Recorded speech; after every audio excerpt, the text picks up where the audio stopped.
Bismillahirrahmanirrahim. Assalamualaikum warahmatullahi wabarakatuh. Alhamdulillahirabbil alamin. Wabihi nasta'in wala umuri dunya waddin. Wassalatu wassalamu ala asrofil anbiya'i wal mursalin wa ala alihi washabihi ajmain. Amma ba'du.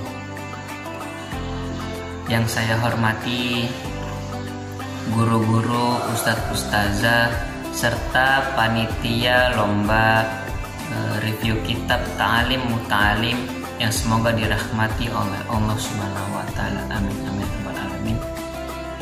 Tak lupa bersyukur kita panjatkan kehadirat Allah Subhanahu wa taala yang telah memberikan kita nikmat kesehatan dan nikmat kesempatan sehingga kita bisa melaksanakan aktivitas pada pagi hari ini yang semoga dirahmati oleh Allah Subhanahu wa taala.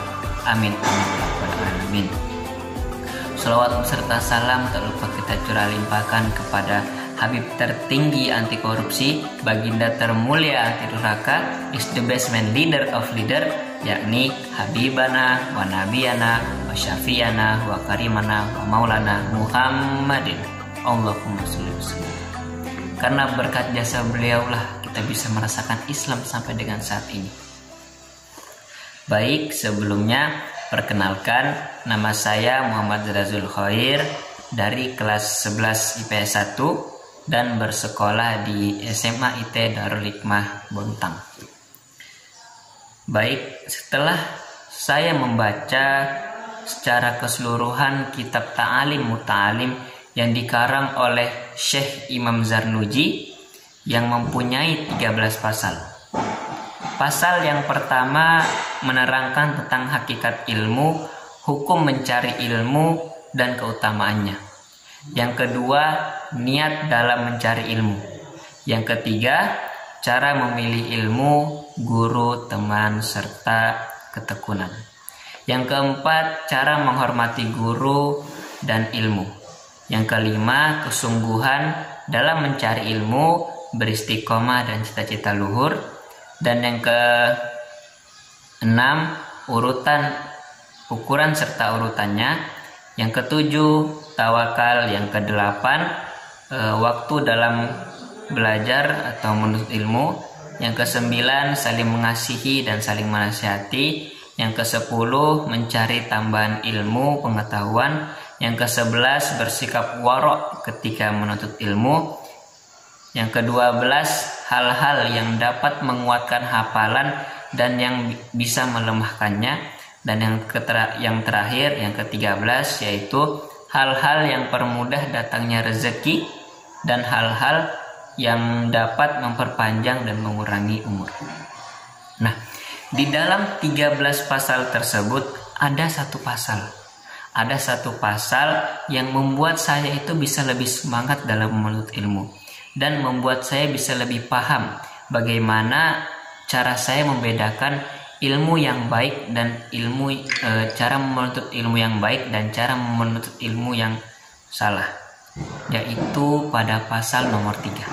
Nah, pasal nomor 3 ini membahas tentang memilih ilmu, guru, teman, serta sabar dan tabah dalam belajar atau menuntut ilmu. Di dalam pasal ketiga ini ada 5 penjelasan.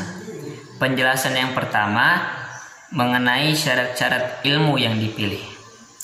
Bismillahirrahmanirrahim.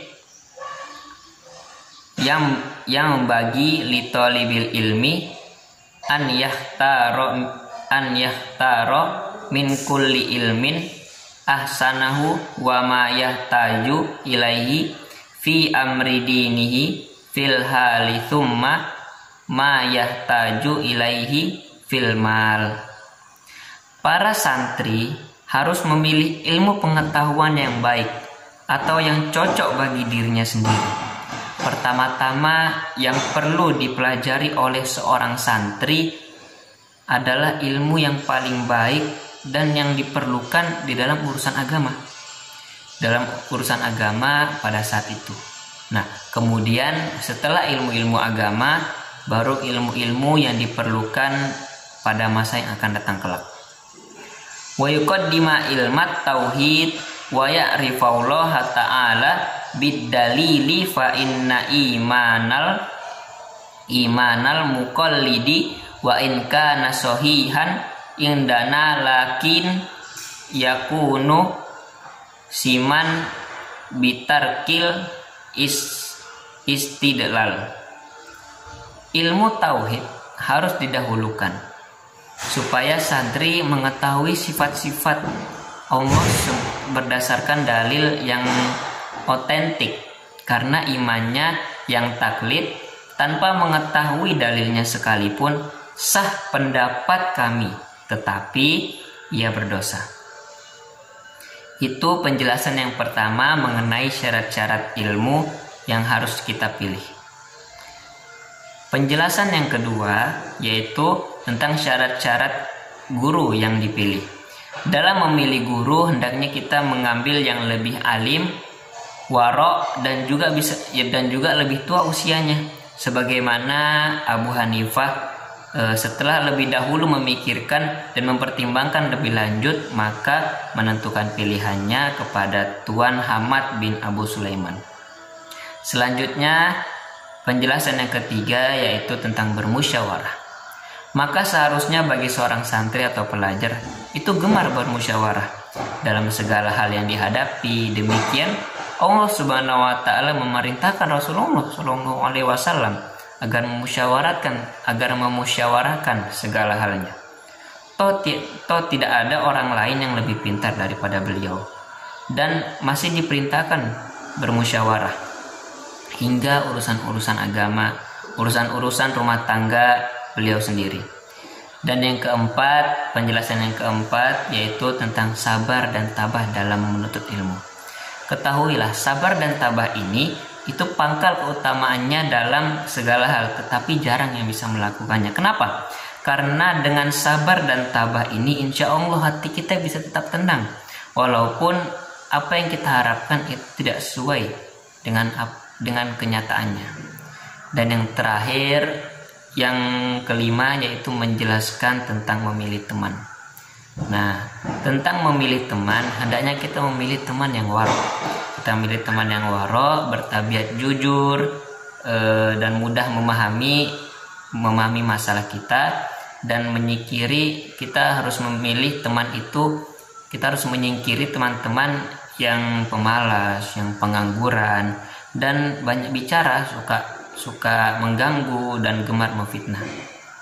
Nah, jadi kesimpulan dan hikmah dari pasal ketiga yang saya jelaskan, yang ada lima penjelasan ini, hikmah yang dapat kita ambil adalah hendaknya kita memilih ilmu yang cocok dengan diri kita sendiri, cocok dengan kebutuhan kita, dan kita memilih guru-guru yang sudah saya jelaskan tadi, memilih guru yang waro, memilih guru yang alim, memilih guru-guru yang lebih tua.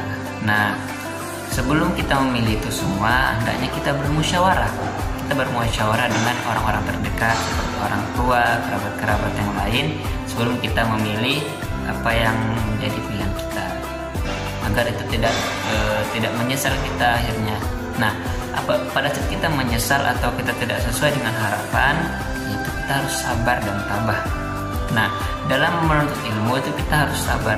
Pada saat kita mendengarkan penjelasan, saat kita menjadi seorang santri, seorang pelajar, itu kita harus bisa sabar dan tabah pada saat menjalaninya.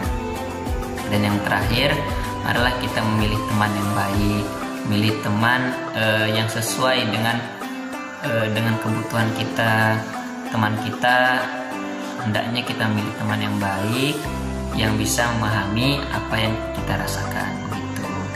Mungkin cukup sekian yang dapat saya sampaikan. Billahi taufiq wa hidayah, waridho wal inayah, nun wal qalam wa ma yasturun. Assalamualaikum warahmatullahi wabarakatuh.